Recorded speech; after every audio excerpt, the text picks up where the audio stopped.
छत्तीसगढ़ में सीएम भूपेश बघेल लगातार दौरों पर चल रहे हैं। आज हम उनके साथ ही दौरे पर चलेंगे। सबसे बड़ा तो मुद्दा यही था कि धान और किसान, लेकिन आपने कर्ज माफी और धान का सबसे ज्यादा समर्थन मूल्य देके बीजेपी को भी कहीं ना कहीं एक मजबूर कर दिया है कि वो भी उसे ये किसानों की सरकार है, किसानों का प्रदेश है, किसानों की सरकार है और किसान के लिए जो कांग्रेस सरकार ने फैसले लिए हैं उसे भारतीय जनता पार्टी बैकफुट में और वो हमारी नकल करने लगे हैं। लेकिन अब छत्तीसगढ़िया वाद भी एक हावी है, उनको भी ये करना पड़ रहा है कि छत्तीसगढ़ के लोगों के साथ बिल्कुल वो अपने एजेंडा भूल गए, अब हमारे ही इसमें काम करना शुरू कर दिए। तो ये आज हम लोग जहां पर आए हुए हैं, मैं आपको एक भीड़ भी दिखाता हूं नज़ारा। ये वो नज़ारा है जहां पर सीएम भूपेश बघेल के स्वागत का इंतजार हो रहा है, और क्योंकि वो लगातार दौरे पर चल रहे हैं और ये दौरा सिर्फ उसको लेकर है जहां से छत्तीसगढ़ के सीएम भूपेश बघेल लगातार जो है वो इसी तरीके से दौरे पर दुर्ग और पाटन के अलावा अन्य स्थानों पर वो लगातार जा रहे हैं। और आज भी हम उनके साथ में ही जाएंगे और कवर करेंगे कि आखिरकार सीएम भूपेश बघेल का किस तरीके से दौरा और किस तरीके से स्वागत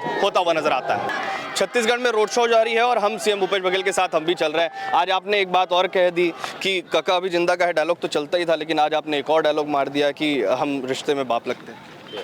नहीं, ये बोले चाचा भारी पड़ेगा, भतीजा भारी पड़ेगा, तब मैंने कहा कि रिश्ता में हम उसके बाप लगते हैं। लेकिन ये बीजेपी भी लगातार सिर्फ आप ही पर निशाना साध रही है। क्या उनके पास में और कोई लोग नहीं है? अब उनको सबसे ज़्यादा भय मुझसे ही लगता है, तभी ये बात कर रहे हैं। ये जो सभा है, सभा के साथ में जब लगातार सीएम भूपेश बघेल चल रहे हैं तो उसके साथ में सिर्फ यही बातचीत हो रही है कि आखिरकार जब भी वो कहीं जाते हैं, तो जब भी वो अपनी बातों को रखते हैं, वो ये सिर्फ यही कहते हैं कि जो भाजपा कहती है वो झूठ कह रही है। लेकिन भाजपा क्या कह रही है कि लगातार जो घोटाले हुए हैं और जो बातें हो रही है उसको लेकर भाजपा लगातार कांग्रेस पर, सीएम भूपेश बघेल पर आरोप लगाती हुई नजर आती है। लेकिन आज सीएम भूपेश बघेल का जिस तरीके से दौरा रहा है, इन्होंने जनता के बीच साफ कह दिया है कि अगर कोई है तो सिर्फ भूपेश बघेल ही है। दुर्ग जिले के संभाग में लगातार मुख्यमंत्री दौरे पर है, गृह मंत्री भी साथ में है, लेकिन सीएम भूपेश बघेल से हम जानेंगे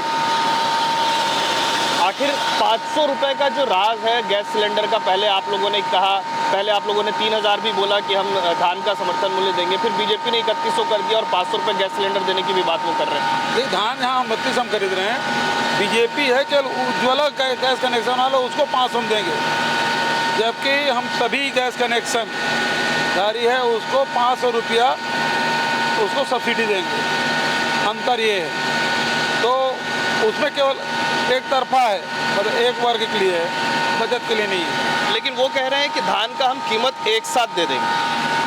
वो अव्यवहारिक बात करते हैं कि पंचायतों में हम नकदी बांटेंगे, वो तो अपने ही नीति के खिलाफ जा रहे हैं। जहाँ कैशलेस की बात करते हैं, जहाँ डायरेक्ट ट्रांसफ़र की बात करते हैं, जब हम डायरेक्ट ट्रांसफ़र कर रहे हैं तो वो नकदी बांटने की बात कर रहे हैं। मतलब रमन सिंह और भाजपा वाले अपने जुगाड़ कर ले 5 साल कमीशन का, तो नकदी बांटेंगे तो उसमें लेन देन भी शुरू होगा।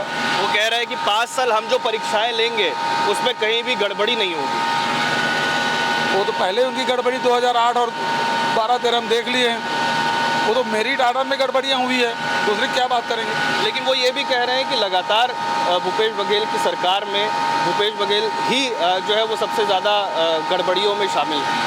देखिए, ये तो प्लांटेड सारे स्टोरी है और उसको जनता विश्वास नहीं कर रही। अब इस चुनाव आया तो सारी चीज़ हो रहा है, दुबई से प्लांटेड स्टोरी लाया जा रहा है, वो सारे स्टोरी सब प्लांटेड है। जनता बहुत समझदार है, जानती है। ये चुनाव में ही ऐसा क्यों होता है कि कहीं ऑडियो आ जाता है, कहीं वीडियो आ जाता है, कहीं ईडी आ जाती है, कहीं इनकम टैक्स आ जाता है? जो हारने वाले रहते हैं ना, तो इस प्रकार से षड्यंत्र करके बदनाम करने की कोशिश। अपनी लकीर बड़े कर नहीं सकते तो सामने वाले की लकीर छोटी करो। तो क्या इससे नुकसान आपको हो? कुछ नहीं होने वाला है। तो ये सीएम भूपेश बघेल सीधे तौर पर कह रहे हैं कि नुकसान नहीं होगा।